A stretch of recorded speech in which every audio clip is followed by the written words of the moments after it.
You were taught that Columbus reached the Americas in 1492, that a continent waited, untouched, for European sails. You were taught that the people already living here had no chance against steel, against ships, against the old world. Both of those things are wrong, and the proof sits on a windswept beach in northern Newfoundland. 471 years before Columbus, Europeans landed in North America. They built houses, they lit forges, they brought their wives, their tools, their iron, and within a generation, the people already here drove them out. This is the story of the year Old World met New and lost. For 1,000 years, the Norse voyage to America was a story, just a story, sagas around a fire. Then in 1960, a Norwegian explorer named Helge Ingstad walked a beach called Lons o Meadows, Long o Meadow. Beneath the grass, his wife Anne Stein found the outlines of 8 buildings, sod walls, wooden frames, Norse iron. Suddenly the sagas had ground beneath them. The Norse had been here. The only question was, when exactly? For 60 years, archaeologists could only say around the year 1000. Close. Not close enough. Not a date. Then in 2021, 3 pieces of wood, a sunspot, and the rings of dead trees gave us the answer. The answer was 1021. Not around, not approximately. The exact year, down to the season the tree fell. And the way they found it is one of the strangest detective stories in modern science. To understand it, we have to leave the beach. We have to leave the Norse for a moment. We have to look at the sun. In the year 993, the sun did something violent, a burst of radiation. Astronomers call it a Miyake event. Every tree alive on Earth that year drank in the surge. A spike of radioactive carbon locked into one ring, a signature, a scar. The same scar in every tree, in every forest, on every continent. A planetary timestamp. In the wood from Lons o Meadows, 3 Norse cut pieces carry that scar. The 993 ring is right there. Count outward from the scar to the bark, the last ring before the axe. The year the tree died, 29 rings, every piece. The same answer, cut in the year 1021, cut with a metal blade. No indigenous people of Newfoundland in 1021 worked iron. The blade is Norse, the wood is dated. The case is closed. For the first time in history, we have a hard calendar date for Europeans in the Americas before Columbus. Now we can ask the real questions. Who came? What they built? What happened? And why they left? Because they did leave. That part matters most. Hold on to it. We'll come back to it. The Norse who reached Newfoundland were not raiders. They were not the dragon-proud warriors of the movies. They were colonists, farmers, iron workers. They had already walked one frontier, Iceland, and then a harder one. By the late 900s, a man named Eric the Red had been exiled from Iceland for killing 2 men. He sailed west to a land of fjords and ice and called it Greenland, a marketing name for settlers. A few thousand Norse followed him. They built farms on the edge of an ice sheet. It was a fragile colony. Eric's son was named Leif. The sagas, written 2 centuries later, say Leif sailed further west still, past Baffin Island, past the Labrador coast, to a country he called Vinland, Wineland, for wild grapes. Whether Leif himself stood on the Newfoundland beach, archaeology cannot confirm. But someone did, and they stayed. Picture them coming over the horizon. A single longship, maybe 2. Sails of woven wool, patched and salt-stained. The men at the oars are exhausted. They have crossed the Davis Strait. They have rowed past pack ice. They beach the ships at a place where a stream meets a bay. The land is flat. The grazing is good. They unload axes, iron nails, a bronze cloak pin, a small stone spindle whorl, which means a woman is aboard. This is not a raid. A raid does not bring spindle whorls. A raid does not bring families. This is a foothold. They cut sod in long ribbons and stack it. They drive timber posts. They roof with more sod and bark. Within months, 8 buildings stand. The largest is a longhouse, 28 meters of darkness, smoke, sleeping benches. At one end of the settlement, they dig a furnace into the earth. They scoop iron-rich mud from a nearby bog. They smelt it. They hammer it. The first European forge on the American continent throws sparks into Newfoundland air. We have the slag. We have the hearth. We have the nails. The Norse came here to make things, and they came intending to stay. But this beach was not empty. It had never been empty. That was the assumption that would kill the colony. For thousands of years, the people of this coast had walked these forests, hunted these caribou, fished these bays. In the year 1021, their descendants were everywhere, in the trees, on the rivers, watching the strangers arrive. The Norse called them Skralingar. We translate it sometimes as wretches, sometimes as small ones. It was an insult, but the word tells us something important. The Norse, who had seen Sami and Inuit and Pict, recognized these were different. These were not the people of Europe. These were the people of a continent the Norse did not understand. Who were they exactly? In the Newfoundland of 1021, the answer is layered. There were several peoples on this coast. The ancestors of those the world would later call Beothuk. The ancestors of the Innu. To the south, the Mi'kmaq, people who knew every cove, every salmon run, every caribou crossing. People with thousands of years of local memory. People who hunted with bows, who threw darts with atlatls, wooden levers that doubled the force of a human arm. People who did not have iron, and it would turn out, did not need it. The first meetings were quiet. The sagas remember them this way. Watchful, wary, a handful of figures emerging from trees. Cloth on one side, furs on the other. A trade, slow and careful, with no shared word between them. The Norse offered red wool. The indigenous people offered pelts. For a while, the strangers and the locals managed peace. But peace held by a thread, and the thread snapped fast. If you want more stories the textbooks left out, stay with us. There are a lot of them, and they are stranger than this. The sagas tell us how it broke. They tell us about a man. They tell us about a bull. The Norse had brought cattle to Vinland, cattle the local people had never seen. A bull bellowed in the camp. The indigenous traders, the sagas say, were startled. They ran. They came back later in much larger numbers. In another telling, a Norseman killed an indigenous man over a stolen weapon. In another, an argument turned to spears. The sagas disagree on the spark. They agree on the fire. After the first peace, there was war. Imagine the second encounter. Not a handful of figures in the trees. Dozens. Then more.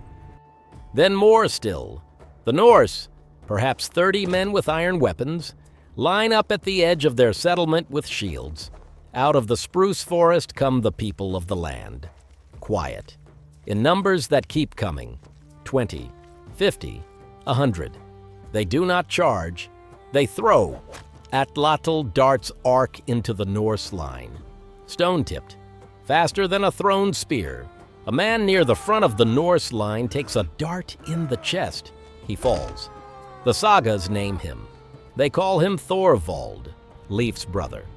They say he died in Vinland, the first European buried in American ground. Whether the name is true or the saga's invention, the broader story holds. The Norse were outnumbered, badly. Think about what that meant. Iron against stone, steel-tipped spears against atlatl darts. And the iron lost, not because the weapons were worse, because there were not enough hands holding them. The continent was full. The Norse colony in Greenland was small, perhaps 2,000 people, clinging to the edge of an ice sheet. It could not feed a war across the Davis Strait. It could not send reinforcements. It could barely feed itself. The people of Vinland, by contrast, were not a colony. They were home. Behind them stretched a continent of relatives. This is the moment to break a myth. The myth that pre-Columbian North America was lightly populated, almost empty. The myth that Europeans, in 1492, walked into a near-vacant land. That myth is wrong. It has always been wrong. In 1021, North America held millions of people, cities, trade networks, languages that had branched for 10,000 years. The Norse did not bump into a few stragglers. They bumped into the edge of a populated world, and they lost. They lost in another way, too. A quieter way, one we forget when we tell this story as a battle. The Norse were far from home. Their iron came from a bog. Their bread came from grain they had carried across an ocean. Every nail in their longhouses had been forged on the spot, because shipping nails from Greenland made no sense. They could not sustain themselves long, not without trade with the people they were trying to fight. And the people they were trying to fight had no reason to trade with people who killed them. So the Norse made a decision, not in one day, probably over years. We see it in the layers of the soil. The buildings were not burned. They were not destroyed in a final attack. They were emptied carefully, deliberately. The Norse took what they could carry. They left what they could not. A bronze cloak pin dropped on a floor. A spindle whorl, mislaid. Iron nails that had bent in the work. Slag from the forge, cold now, never to be reheated. They walked back to their ships. They sailed east. The horizon swallowed them. The beach went quiet again. How long had they stayed? Archaeologists give a careful answer. Perhaps as much as 20 years. Perhaps less. A generation, at most. Children may have been born in those longhouses. We have no graves, no names, no faces. But the dates are clear. By 1030 or so, L'Anse aux Meadows is over. The first European settlement in the Americas ends, not because the Norse forgot, not because they didn't care, because they could not stay against the people of the land. Here is where the story turns. Because the question is not really, why did the Norse leave?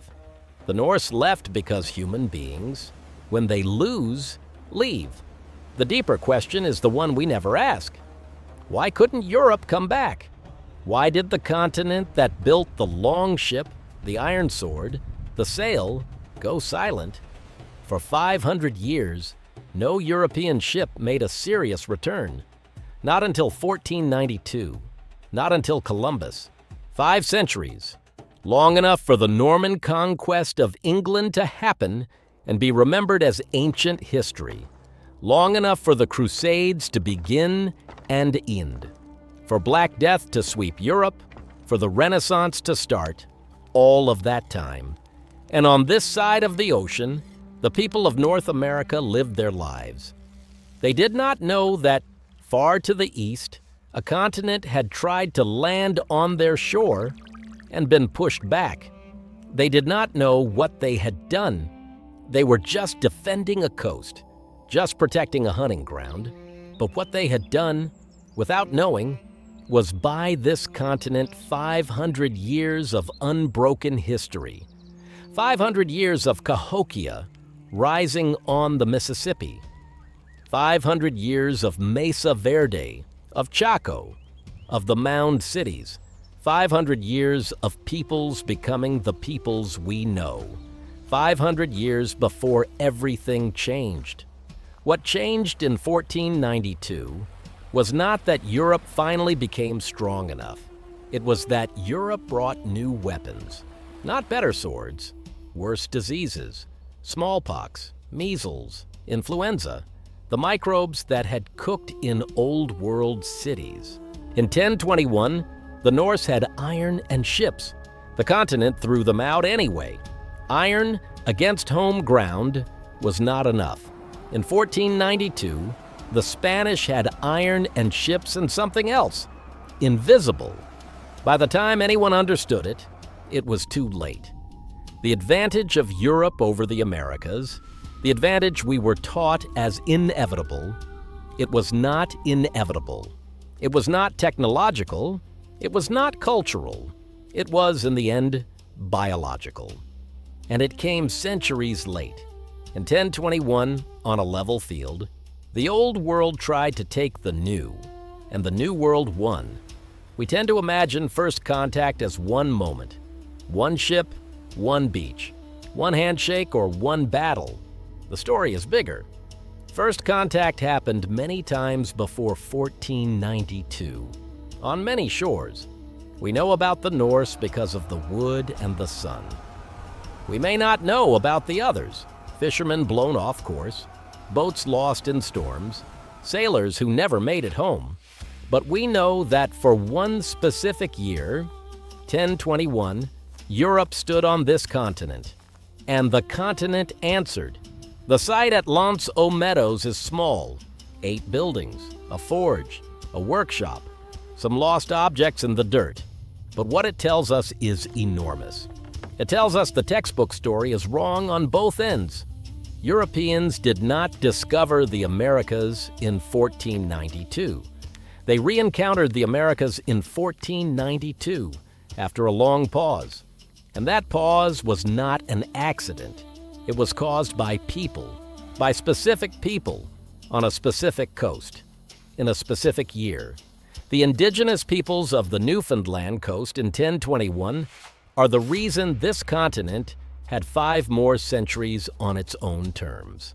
The names of those peoples deserve more care than the Norse word Skrællingar gave them. They were not small, not wretched. They were the ancestors of the Beothuk, a people whose last known member died in 1829 after British colonization. They were the ancestors of the Innu and Mi'kmaq, peoples who live today in the same forests on the same coast. Their descendants are still here, telling their own stories, naming their own ancestors, correcting our maps. If you remember anything from this video, remember that. The story did not end with the Norse leaving. The story kept going. And if this has changed how you picture who discovered America, wait until you see what comes next. Now stand on that beach in 1021 again. The longships are pulling away. The water is gray. The wind is cold. Behind you, the longhouses are empty. The forge is cold. A bronze pin lies on a packed earth floor where someone dropped it. In the trees, figures are watching. They watch the ships shrink. They watch them vanish. Then they walk down to the beach. They look at the wooden walls, the iron nails, the strange tools left behind. They do not take everything. They look. Then they turn and walk back into the forest. Their world is the same as it was yesterday. The strangers are gone. For 500 years, that is the only end of the story. The strangers came. The strangers tried. The strangers left. They came. They built. They fled.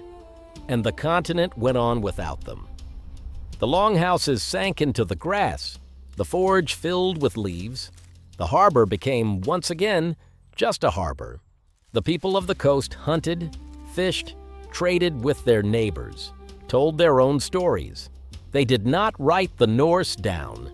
They had no reason to. The Norse had been an incident, a bad season, a strange tribe that did not last. But the wood remembered. The wood the Norse cut in 1021 sat in the dirt for 1,000 years and remembered the sun. It remembered a flash of radiation in 993, and it remembered 29 summers of growth after that flash. It remembered exactly when a metal axe came down on it, and the date that axe represented in a calendar far away. We dug it up.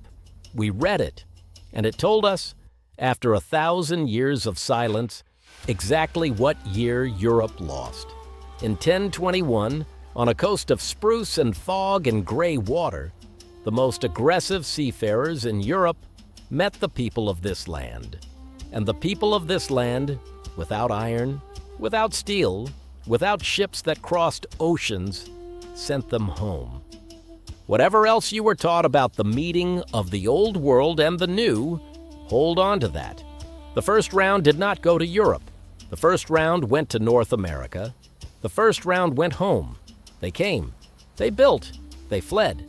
And the continent went on without them for 5 more centuries. We know the year because the sun flared once in 993, and 3 pieces of Newfoundland wood wrote it down. We know the place because a Norwegian couple walked a beach in 1960 and found the bones of a foreign village. We know the ending because the village is empty, the forge is cold, the cloakpin is still on the floor, and we know who won because 500 years later, when Europe came back, the continent was still here, still itself, still full of people, still full of cities, still full of languages that had never heard a Norse word or wanted to. The map you were given as a child showed an empty continent waiting to be found. That map was a lie. The continent was never empty. The finders were not first. And the first ones who tried, the ones who came in 1021, they did not discover anything. They arrived, they were noticed, and they were turned around. That is the real first chapter of American history, not 1492, 1021. Written in tree rings, confirmed by the sun. If you want to see what was happening in the rest of the continent while the Norse were failing on the coast, in the next video, we go to the Mississippi, to a city in the year 1021 that was larger than London at the same date. Cahokia, 20,000 people, pyramids of earth, trade networks reaching from the Rockies to the Atlantic. While Europe was losing its only American foothold, North America was building its biggest city, and nobody told you that either.